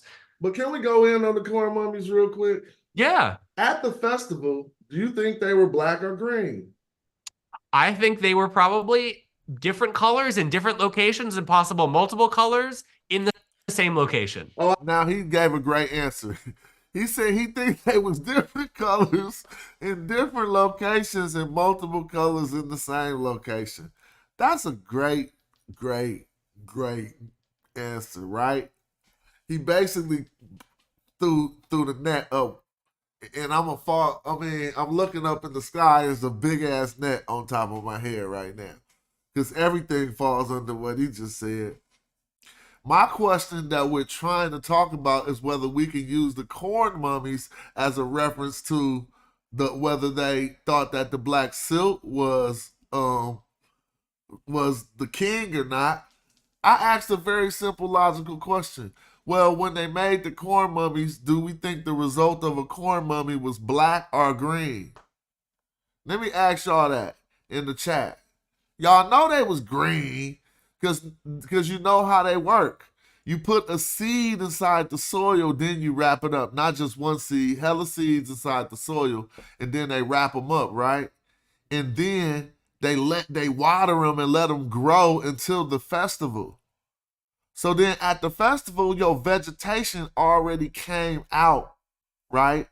And it sprouted through the corn mummy. So now it got whatever color that vegetation is. Come on, y'all. Y'all know it was green. And so this was a representation of the green Osiris. And in my book and in my work, I use that to show evidence towards the green symbolism. We have to pay fine detail to the color symbolism instead of just throwing it, like I said, throwing it all up in the air and just letting it fall all where it meant. Thank you, dude. Now we have an option. He hit me with some knowledge I did not know. He said they also had mud mummies, right? And so then you would have to consider the mud mummies will fall under the category of somebody trying to venerate Asar from the alluvial silk. Again, he's an expert, so I'm not doing as well as I do with y'all. And that was not my intent. Determine not only your culture or your personality, but also, again, the nature of your ethnicity. So he's importing a lot of that baggage or a lot of that, knowledge into his now description of Osiris. Now, the final point that I think I'll make is you're quite correct that we don't have anyone that's called like the god of the alluvial soil. And that Osiris, as you mentioned, is called the Black One. Well, hold on, man. Who thought of that? I thought of that. One day laying in the bed like, why ain't no god in the alluvial soil? Got him. Why ain't no god of the alluvial soil? Because they wasn't tripping. Dude, if you do the research, like I was bold enough to say in front of a chief Egyptologist, that I can't find nothing positive about the Nile silk in no text. They made that up, y'all. With like now 3,000 years of really rigorous intellectual history that now someone who doesn't understand the system is trying to understand. Mm-hmm. So that's the first thing. I think when it comes to wet and dry, I think what Plutarch is doing here, he's importing and viewing ancient Egyptian religion to some extent through the lens of Greek medical knowledge, or through the lens of, I don't know if it's actually that's accurate. I don't know if it's Greek or kind of Eastern Mediterranean, or whether the Egyptian doctors would have kind of considered this. I probably think not, because it's so similar to things like Hippocrates, where they kind of take like these balance of wetness and dryness very, very seriously. And that these are all kind of like the geography of how hot or dry or humid or cold. This will determine not only your culture or your personality, but also, again, the nature of your ethnicity. So he's importing a lot of that baggage or a lot of that, knowledge into his now description of Osiris. Now, the final point that I think I'll make is you're quite correct that we don't have anyone that's called like the god of the alluvial soil. And that Osiris, as you mentioned, is called the Black One, is shown with black skin. One of the things that and that perhaps complicates the lack of evidence for an alluvial god is that I'm not sure I'm not sure if you're aware of the kind of the corn mummies of Osiris. Yeah. Definitely. Yeah, so like that seems to me to kind of, that's definitely some association, maybe not with alluvial soil, but with kind of soil and fertility in general. All right, so y'all know we still arguing the same thing. We still talking about this. Oh, in case people got lost, this 049 glyph. Since we beat it off like, yeah, we proved the point that there's nothing in here that refers black to the land. And the second question was then how did scholars come to this conclusion? And so the first thing he offered us was great. He said, man, let's just be upfront and say that it was racism involved. Because they couldn't just say that this meant the black people that was in Africa. They couldn't just say that. Like, imagine that. So we got to know that that was involved. But then the secondly he gave us that there's right here what we have on the screen, some dichotomy between this black and red. Our scholastic response, which referenced the closest thing we could get to a primary, was Plutarch, where he explained that the ancient Egyptians thought of this dichotomy to be beyond. What's up, Chris? They thought this dichotomy to be about Osiris and Sutek. Now we find hella text with Osiris being the black one, and guess your partner then went and found the text where Sutek is the red one. So now we know ancient Egyptians then Plutarch said, man, I don't even like kicking it with. Now that's why I spelled sallow out. And let's just do this on the screen for all the people.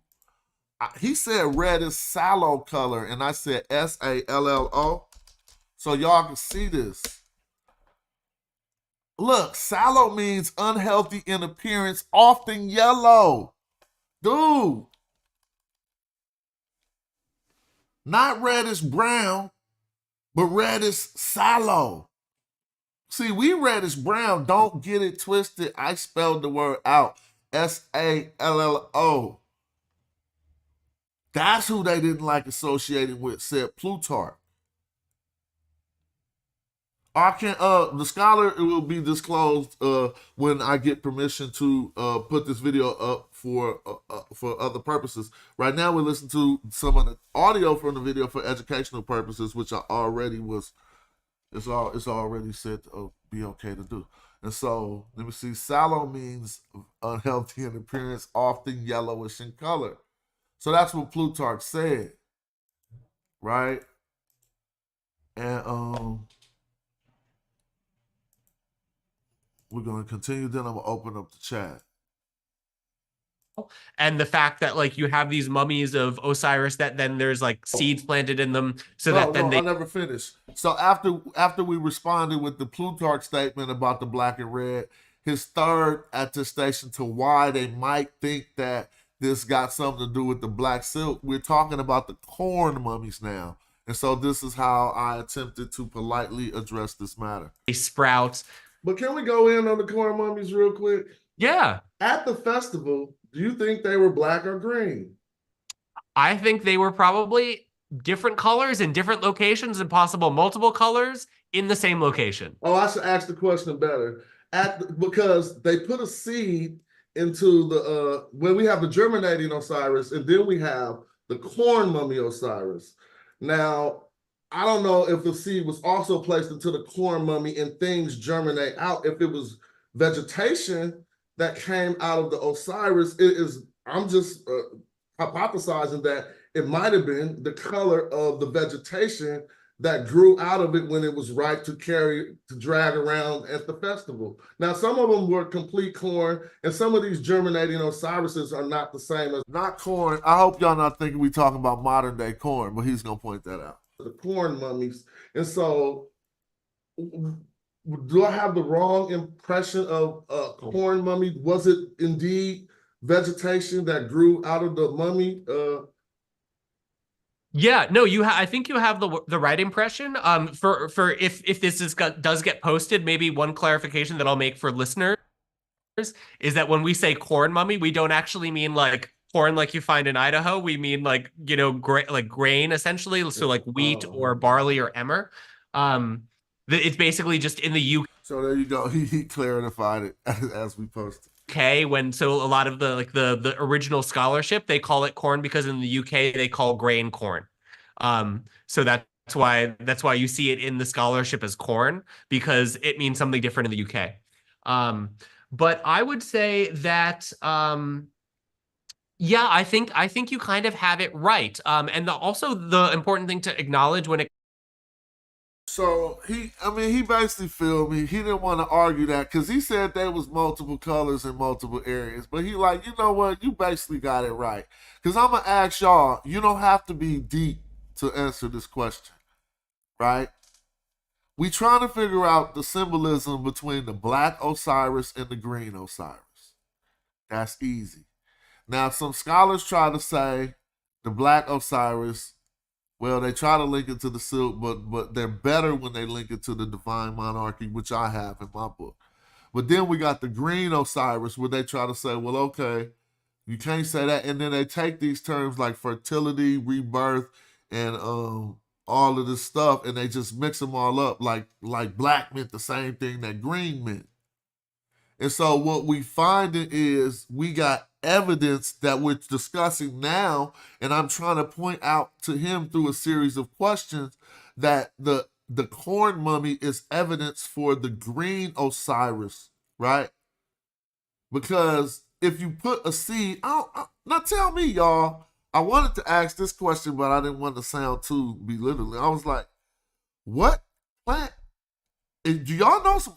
I know it's some exotic plants that ain't green. I know that. But what are they? Like, if you just go get a seed of just wild vegetation, most often it's green. Right? So much so that the word for gardener in ancient Egyptian is rooted in the color green. Waj-er. So if we put a seed inside of this mummy that's shaped like Osiris and we wanted the vegetation to grow out, you think I'm supposed to not, inside my hypothesis, present that as the green? That's the green Osiris. So how you going to use the green Osiris for the black silk? See? So that's what we tangling with right now. But he gave it to me. He said he think I'm quite correct. comes to these grain or corn mummies is that we have a lot of different kinds of them. So like we have like some very, very nice looking ones in the tomb of Tutankhamun. One in particular that I'm thinking of, which is like quite large. And I think it's like wrapped even. So I don't know what color it actually was. I'm guessing it would have been a black color, but it's wrapped in, I think, linen. So you can't see the color of the actual mummy itself or the skin of this figure. But then if you look at places like Karnak, you have these mummies that are made much more, I don't want to say, what's the word for this? That are aesthetic. I'll say aesthetics were less of a concern.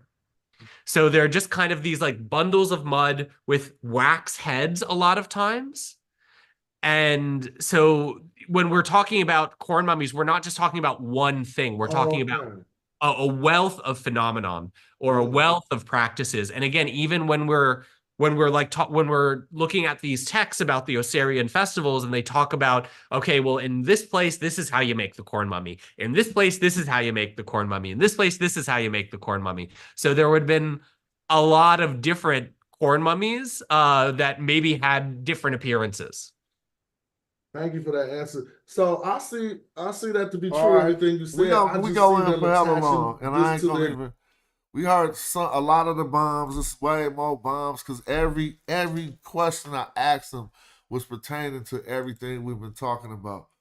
I'm gonna open up the Zoom. So yeah, just like we've been saying, it ain't no source for no damn black silk, and y'all being black people gonna still rock with that. Recording in progress. Ain't no reason why they could ever say it. So you just would rather rock with something that ain't got no evidence than when we show Recording stopped. They drew the word that he said means that which is black, and they put some people behind it. And you still can't figure out what that means? I don't know. I ain't trying to teach you no more. I know that much. You gotta go watch some of our old videos. We gonna be moving on. So this is what's gonna happen in the world. All right. Whether I'm responsible for it or not, but I got the foresight to know that this is what's about to happen. So there is about to be another symposium convening on these matters. Y'all can tell me I'm prophesying, or y'all can tell me I'm gonna make sure that shit happen. I already got people with budgets from universities who think it's a really good idea, right? I already got not this leading scholar, but another. Actually, this ain't nothing private. I talked to Jeremy Pope, and Jeremy Pope said he's committing to writing a letter on Kim. This is not Jeremy Pope in this video. I talked to Jeremy Pope. He said, because of what y'all talking about, I'm writing a paper on Kim and Kemet, and I'll put that on my list of things to do before it's over. Right? And so we ain't out on the outskirts. Now let me talk in reverence and honor to our elder black scholars who was pushing this line since the 70s, right? And now they tired of the argument. That's because it's not they fight no more. This is our fight. And if it ain't ours, then we gonna hand it to the youth. I'm talking about in academia to have history corrected and be stated the way it should be stated. Cut it out. That's for us to do. That ain't even got nothing to do with no physical. So your old age can't even get in the way. You feel me? You can't, all you gotta do is be sound in mind to help. Feel me? It ain't like you gotta be young. We not taking it to nobody like that. We talking about now what we need our youth for is y'all, if y'all can hear where we at with it, and you got 20 years that you could contribute to this argument oh my God, y'all gonna be the beast. Talk about the youth who interested in what we talking about. We think we got something popping. Wait till you see them. They gonna know erratic, demotic, right? They gonna know it all of it. Because this inspiration, they don't want to be us. You should want to be better than us. But I just opened up the Zoom and didn't share the link. I'm tripping. Hold on. Let me share the link. We think we got something popping. Wait. Yeah, the youngsters gonna be hard. Yeah, and y'all feel free to support the channel. And if you ain't never supported the channel, it's a good day to join the channel. Good day to go on and send a quick cash out. It's a good day to buy that book, Magi Arrows Up. You feel me? Because that support means a lot. We ain't going out like poor righteous teachers. And since I'm a rapper, people get that confused. I be talking because those is my main people. But I'm talking about our elders who we let do all this homework, and then they ain't even had they ain't even had health care. We ain't doing that over here. Let me see. So feel free to hit that link. I could play more, but I ain't. It's so much more. Look at how far we got to go. We got hella far to go. Because we touched on everything. And so I on the West Coast, which is where I am, I don't really want to talk to nobody who work in the department. I'm talking to heads of the departments. I don't got talk to your underling knowledge. I got, come here, bro. Let's holler about this. Let's read this right on the wall of this text that ain't nobody ever seen ever. So somebody I know has 2 coffins that ain't even published yet. And we about to hopefully me and Jay Mill gonna go get to look at. I think he said he already seen them. He might got pictures of them already. Some unpublished coffins, bro. We gonna read them things. Be like Richard Pryor. Oh, somebody waiting to get this on. I'm tripping. Shout out to brother Reggie and Asar M. Ka in the building. Ain't no mud guy, Reggie. Ain't no mud guy, y'all. I told y'all. We waiting for the microphones to connect. What's up, y'all there? Yeah, amazing, amazing, amazing. Um, there's so many points to talk about that he in fact did. One thing it wasn't in that particular video was when he called some people in Egypt and in Nubia black. Mm-hmm. He did that, Mm-hmm. and you can save that for the Yeah, they big, gonna big. see all of it. Watch. They gonna be like, oh, he cutting them up. He laughed when he said it too. Like, come on now, let's just be real. This will not not only benefit the our communities, but it will also benefit the professional Black communities who are hesitant to say things like, we don't use terms like Black anymore. Well, it raises the question as to why the leading person who reads the Meta Nature, right, Mm-hmm. in one of them in the United States, Mm-hmm. says. And so that will free up the Black scholars who have been actually, and many of them, not up to date with, they're not specialists on the word Kemet, and Kemetiu. They're not specialists, and they're not specialists. They have multiple disciplines, so they're not specialists with the Medu Neter. But when you read the Medu Neter, right, um, grammar, sentence, directly, vocabulary directly to him, and he agreed with you, that means that we're not doing magic Medu Neter, right? Yeah, we're not doing magic meta nature on the way that we in fact study. And the people who try to talk about the black silt and well, we find now that they have been regurgitating terms or ideas closely associated with the Greek, not knowingly, because they don't have expertise on the subject.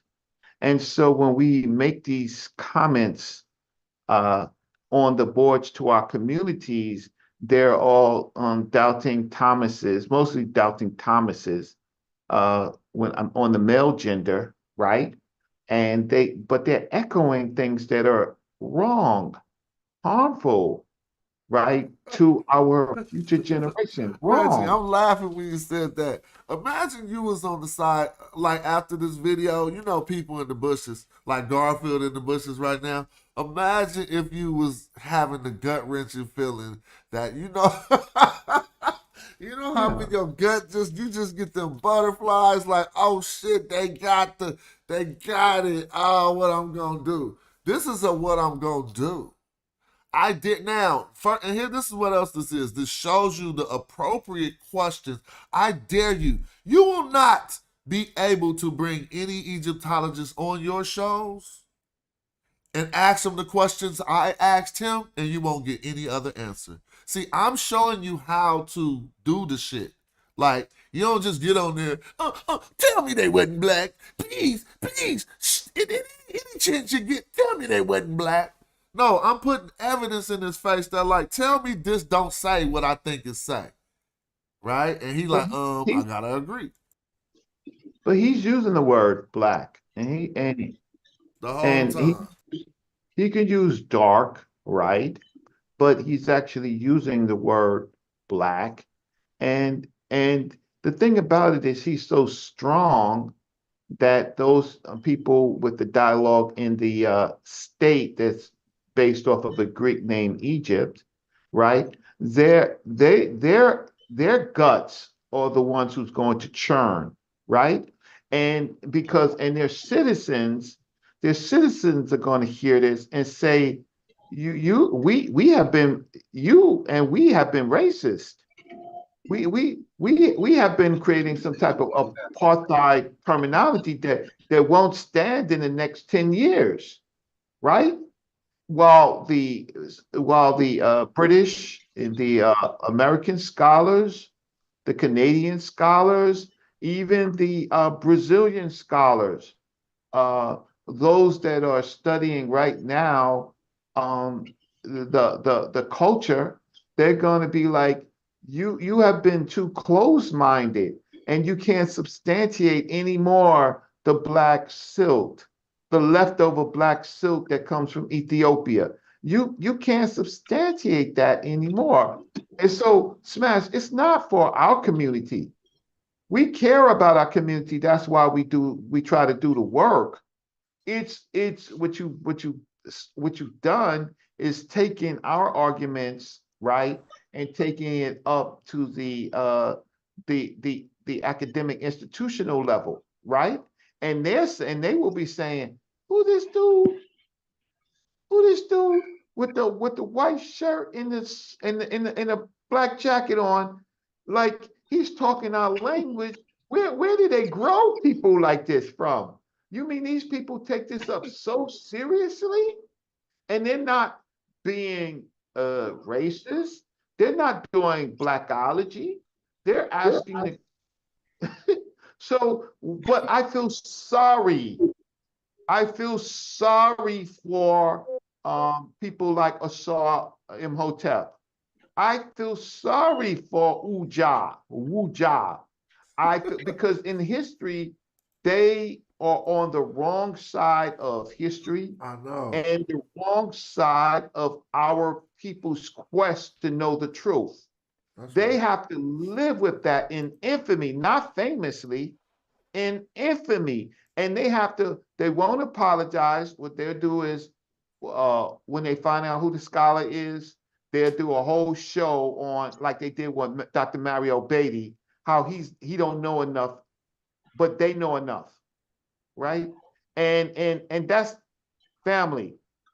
That is not going to work. Oh, it won't.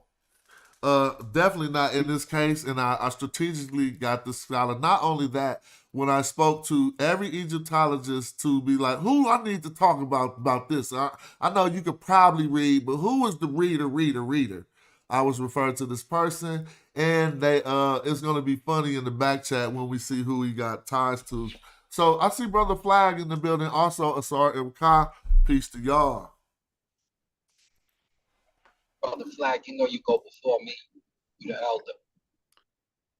Okay, well, Hotep, can I be heard? Yes, sir. Yes, Hold sir. up. For the young generation, elder, you can be heard. Well, Hotep, and I appreciate You know you in shape, and Reggie go before me. Yeah, you know I gotta wait. and I just want to say, man, kudos to you, brother Smash Casual Rock Wellington, man, on an outstanding presentation and interaction with the so-called experts. Nobody can be an expert on us but us. That's Okay, right. you That's might right. have a certified individual out there, and that's fine. But you just showed and demonstrated that that we are our own experts. Okay, and I just wanted to say, in reference to you picking up this banner and taking for and going forth with this symposium. You know, individuals uh, is one thing, but organizational support is available to you. We got ASCAG, we got we have the DIAP Society, and with those people, and we're not going to play games about age. It's not age, it's like you said. If you have a sound mind and the ability to participate and support, we're going to do that. Exactly. So I also asked you, and maybe I can help you with Dr. Faraji from Cal State Dominguez Hills, who's the Africana Department Chairman. I have a relationship with him, so I can help you out there. I would so appreciate that. And we looking far into the future in order to make it be something real. Like this ain't nothing we gonna throw together in a year or two, maybe even. Some of these long distance plans are more suitable to make an impact. Even if we think about the UNESCO symposium, if we go back and look at their papers, they started that like 4 years before they actually had the event to let scholars write on the subject, to let it start cooking and everybody get all your ammo ready and we gonna come here and then the result of this should be new textbooks as well, maybe however we can qualify it. But I know it won't. So I just thought when I talk to Egyptologists, I let them know that I have this intent. But I have been talking to heads of departments who have budgets, and just like you said, if we know other people, because really, if it's community based, no disrespect. Like if we don't want to preach to the choir with this one. We need all of the support with of all of the organizations like you mentioned, but we need academia to put their dime on this. And if some of the people in these positions say, "Yo, this need to happen," then we're gonna get some budgets put towards it. Not just our own, you know what I'm saying? We need our money, but we need the knowledge of all the scholars that you mentioned at ASCAT to be ready to present or what have you. Reggie was talking about presenting this year at the National. Reggie, may I suggest that you make this a part of your presentations so I that only get 15, 20 minutes. So I am going to talk about the fake name Egypt.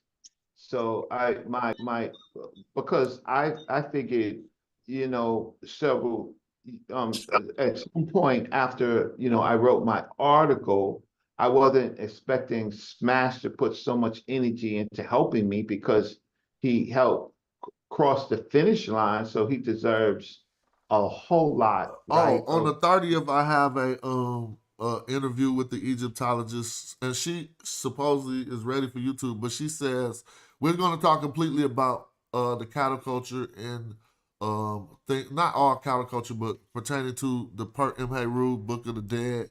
So yeah, we got more work to get people to show that ancient Egyptians indeed classified themselves as cattle. Oh, and so I figured, well, I think I made good points, really good points in my article, and they call me a layman.